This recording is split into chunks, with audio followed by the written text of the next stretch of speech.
ஒரு அற்புதமான ஒரு புத்தகம். வேலைக்கு செல்வது சில பேருக்கு எட்டிக்காயா கசக்கும். சில பேர் இனிமையாக அந்த வேலைகளை செய்வோம். செய்யும் தொழிலே தெய்வம், திறமைதான் நமது செல்வம் என்று பட்டுக்கோட்டை சொன்னது போல வேலையை ரசிச்சு செய்யணும்னு சொல்றாங்க. ஒரு 3 விஷயத்தை ஒரு புத்தகத்துல படிச்சேன். ஒன்று, ஒழுக்கம். நிறைய பேருக்கு இந்த நம்ம போய் ஒரு சீட்ல போய் சார்ஜ் எடுத்துக்கணும் பொழுது சில எதிர்பார்ப்புகள் இருக்கும். அந்த சீட்னால நமக்கு பிரச்சனைகள் வரக்கூடாது, வேலைகள் ரொம்ப ஸ்மூத்தா போகணும், எளிமையா இருக்கணும்னு சொல்லி நினைப்போம். இதை ஒரு ரொம்ப அற்புதமான ஒரு உதாரணத்தின் மூலமா அவர் சொன்னாரு. ஒரு குளியல் அறைக்குள்ள போறோம், ஒரு கழிவறைக்குள்ள போறோம். நமக்கு நிறைய கற்பனைகள் இருக்கும். இந்த கழிவறை ரொம்ப சுத்தமா இருக்கணும், இந்த கழிவறை நம்ம போகும்போது பிளசண்டா இருக்கணும்னு சொல்லி நினைச்சுதான் உள்ள போவோம். அப்படி இருக்குமான்னு தெரியாது. ஆனால் நீங்கள் அந்த கழிவறை விட்டோ அல்லது குளியலறை விட்டோ வெளியே வரும்போது அது மாதிரி வச்சுட்டு வாங்க என்று சொல்றார். இது ஒழுக்கத்தை பற்றி சொன்ன ஒரு மிக அற்புதமா இருந்தது. அடுத்தது, தவிர்க்கப்பட வேண்டியது என்பது சோம்பல். சோம்பலினுடைய பரிணாம வளர்ச்சி தான் அத்திமிர் அப்படின்னு சொல்லி சொல்றாங்க.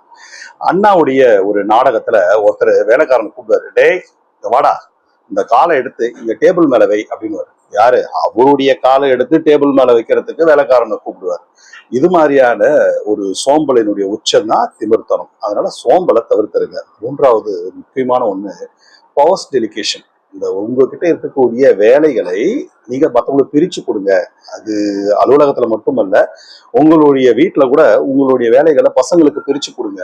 அவர்கள் அதன் மூலமாக பயிற்சி எடுப்பார்கள். நாளைக்கு விடுதலையோ இல்ல வேற எங்கேயோ தனியா தங்கும் பொழுது அது அவர்களுக்கு உதவிகரமாக இருக்கும்னு சொல்றாங்க. இது அலுவலகத்திலையுமே கூட இந்த வேலைகளை பிரிச்சு கொடுக்கும் பொழுது அந்தந்த வேலைகளை அவர்கள் செய்யறாங்கன்னு சொல்லும் பொழுது ஒரு தலைமைத்துவம் வளரும். அது மட்டுமல்ல, வேலையும் ரொம்ப எளிதாகவும் முடியும், டென்ஷன் இல்லாம இருக்கலாம் என்று சொல்லக்கூடியது. எல்லாமே எடுத்து நீங்களே செய்யணும்னு சொல்லி செஞ்சுக்கிட்டு இருக்காதீங்க. அவங்க செய்ய மாட்டாங்க, நம்ம தான் எல்லாம் செய்யணும். அதுல ஒரு அற்புதமான ஒரு உதாரணம், குடைபிடித்து வளரும் நாற்றுகள் வேண்டுமானால் உயரமா வளரலாம், ஆனால் கதிர்களை தாங்கக்கூடிய ஆற்றலும் சக்தியும் அவர்களுக்கு இருக்காது. அதனால அதை அதுவாகவே விடுங்க, அவர்களுக்கான பயிற்சியை கொடுங்க என்று சொல்றாங்க. முக்கியமா இந்த 3மே படித்த ஒரு புத்தகம் தான் வியர்வையின் வெகுமதி. இறையன்பு எழுதிய புத்தகம். அவசியம் வாசிக்க வேண்டிய புத்தகம். வேலையை நேசிப்பவர்கள் தவறவிடக்கூடாத புத்தகம். நன்றி நண்பர்கள்.